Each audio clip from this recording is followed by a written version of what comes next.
ಇವತ್ತಿನ ಸೆಗ್ಮೆಂಟ್ ಬಂದು 2-in-1 content. ಮೊದಲನೆಯ ಚಿತ್ರ ಕೈವಾ, ಡೈರೆಕ್ಟೆಡ್ ಬೈ ಜಯತೀರ್ಥ ಅವರು.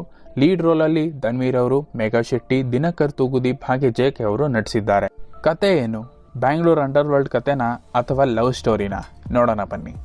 ಒಬ್ಬ ಕೈವಾರದಿಂದ ಬ್ಯಾಂಗ್ಳೂರ್ಗೆ ಕೆಲಸ ಹುಡ್ಕೊಂಡು ಬಂದಿರ್ತಾನೆ. ಅದರಲ್ಲಿ ಲವ್ ಕೂಡ ಮಾಡ್ತಾನೆ. ಆದರೆ ಆ ಹುಡುಗಿಗೆ ಮಾತೇ ಬರಲ್ಲ. ಮೇಘಾ ಶೆಟ್ಟಿ ಅವರು ಅದರಲ್ಲಿ ತುಂಬಾ ಸೆಟಲ್ ಆಗಿ ಮೂಗಿ ಪಾತ್ರನ ಮಾಡಿದ್ದಾರೆ. ಇನ್ನ ಹೀರೋ ಧನ್ವೀರ್ ಅವರ ಆಕ್ಟಿಂಗ್ ಯಾಕೋ ಸ್ಟ್ರಕ್ ಆಗಿಬಿಟ್ಟಿದ್ದಾರೆ. Dialogue delivery and expressions and scene by scene ಬರೋ ಮೊಮೆಂಟ್ಸ್ ಫುಲ್ಲು ಲ್ಯಾಗ್ ಅನ್ಸಿದೆ ಈ ಪರ್ಟಿಕ್ಯುಲರ್ ಮೂವಿಲಿ. ಅವರ ಫಸ್ಟ್ ಮೂವಿ ಬಜಾರಲ್ಲಿ ಯಾವ ರೀತಿ ಆಕ್ಟಿಂಗ್ ಮಾಡಿದ್ರು ಅದು ಇಲ್ಲಿ ಕಾಣಲೇ ಇಲ್ಲ. ಅವರು ಡೈರೆಕ್ಟರ್ನ ನೋಡಿ ಕತೆನ ಸೆಲೆಕ್ಟ್ ಮಾಡಿದ್ರು ಅಥವಾ ಮಾಸ್ ಓರಿಯೆಂಟೆಡ್, ಡಿಮ್ಯಾಂಡ್ ಇದೆ ಅಂಡ್ ಆಡಿಯನ್ಸ್ ನೋಡ್ತಾರೆ ಅಂತಾನೋ ಕಾನ್ಫಿಡೆಂಟ್ ಅಲ್ಲಿ ಇದ್ದಾರೆ. ಕತೆ ಮುಖ್ಯ, ಜೊತೆಗೆ ಆ ಕತೆ ಮ್ಯಾಚ್ ಮಾಡೋ ಥರ ಆಕ್ಟಿಂಗ್ನ ಮಾಡಬೇಕಾಗತ್ತೆ. ನಾನೊಬ್ಬ ಆಡಿಯನ್ಸ್ ಆಗಿ ಹೇಳ್ತಾ ಇರೋದು, ಟೈಮ್ ತಗೊಳ್ಳಿ ಬಟ್ ಬ್ಯಾಕಪ್ನ ನಂಬೇಡಿ. Try your own skills and elements. ಅಂದ್ರೆ ಈ ಪಾತ್ರ ನಂದೇ ಅನ್ನೋ ಥರ ಆಕ್ಟ್ ಮಾಡಬೇಕು, ಆಗ ಜನ ಇಷ್ಟಪಡ್ತಾರೆ. ಲೈಕ್ ಸ್ಕ್ರೀನ್ನ ತಿಂದುಬಿಡ್ಬೇಕು. ಇದು ಸಜೆಷನ್ ಅಷ್ಟೇ, ಯಾರು ಅನ್ಯತಾ ಭಾವಿಸಬಾರ್ದು. ಇನ್ನು ಕತೆ ವಿಚಾರಕ್ಕೆ ಬಂದ್ರೆ, ಫಸ್ಟ್ ಆಫ್ ಅದರಲ್ಲೂ ಸ್ಟಾರ್ಟಿಂಗ್ ಕ್ಯಾರೆಕ್ಟರ್ ಇಂಟ್ರೊಡ್ಯೂಸ್ ಮಾಡೋದು ತುಂಬಾನೇ ಇಷ್ಟ ಆಯ್ತು. ಕರ್ಗ ಬಗ್ಗೆ ತುಂಬಾ ಚೆನ್ನಾಗಿ ಹೇಳಿದ್ದಾರೆ, ಬಟ್ ಸ್ಕ್ರೀನ್ ಮೇಲೆ ಕಾಣಲಿಲ್ಲ.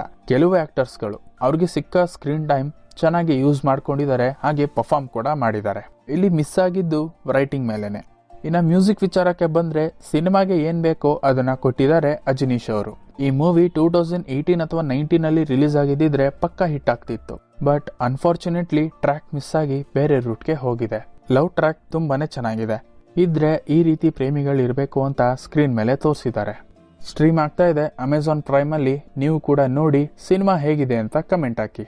ಈಗ ಆ ಕಡೆ ನೋಡಕ್ಕೆ ಹೋಗೋಣ. ಚಿತ್ರ Garadi, directed by all time favourite Yogaraj Bhat ಅವರು. ಲೀಡ್ ರೋಲ್ ಅಲ್ಲಿ ಯಶಸ್ ಸೂರ್ಯ, ಸೋನಲ್, BC ಪಾಟೀಲ್ ಅವರು ಹಾಗೆ ರವಿಶಂಕರ್ ಅವರು ಇಷ್ಟು ಜನ ಮುಖ್ಯ ಪಾತ್ರದಲ್ಲಿ ನಟಿಸಿದ್ದಾರೆ. ಸ್ಪೆಷಲ್ ಅಪಿಯರೆನ್ಸ್ ಅಲ್ಲಿ ದರ್ಶನ್ ಅವರು ಕೂಡ ಇದ್ದಾರೆ ಈ ಚಿತ್ರದಲ್ಲಿ. ಕತೆ ಹೇಗಿದೆ ಅಂತ ನೋಡ್ಕೊಂಬರೋಣ ಬನ್ನಿ. ಯೋಗರಾಜ್ ಭಟ್ ಅವರ ಹೊಸ ಪ್ರಯತ್ನಕ್ಕೆ ಅವರದೇ ಸ್ಟೈಲ್ ಅಲ್ಲಿ ಒಂದು ಸೆಲ್ಯೂಟ್. ಅವರ ಹಳೆಯ ಜಾನರ್ ಇದರಲ್ಲಿ ಇರಲಿಲ್ಲ. ಸಮಥಿಂಗ್ ನ್ಯೂ ಇತ್ತು, ಬಟ್ ಇನ್ನೂ ಬೇಕಿತ್ತು. ಆದ್ರೆ ಇದು ಸ್ಪೋರ್ಟ್ಸ್ ಜಾನರ್ ಕತೆ ಆಗಿರೋ ಕಾರಣ ಒಬ್ಬ ಗೆಲ್ಬೇಕು, ಇನ್ನೊಬ್ಬ ಸೋಲ್ಬೇಕು. ಫಸ್ಟ್ ಹಾಫ್ ಕಂಪ್ಲೀಟ್ ಆಗೋದೇ ಗೊತ್ತಾಗಲ್ಲ, ಅಷ್ಟು ಎಲಿಮೆಂಟ್ಸ್ ಇದರಲ್ಲಿ ಇಟ್ಟಿದ್ದಾರೆ.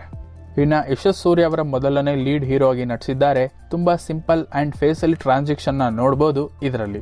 ಇನ್ನ ಹೀರೋಯಿನ್ ಈ ಕತೆಗೆ ಬೇಕಾಗಿರ್ಲಿಲ್ಲ ಅನ್ಸುತ್ತೆ.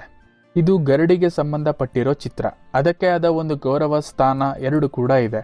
ಒಬ್ಬ ಗುರು ಶಿಷ್ಯನ ಸಂಬಂಧ, ಹಾಗೆ ಎಷ್ಟು ಪ್ರೀತಿ ಇದೆ ಗರಡಿ ಮನೆ ಮೇಲೆ ಅನ್ನೋದು ಇದರಲ್ಲಿ ತೋರಿಸಿದ್ದಾರೆ.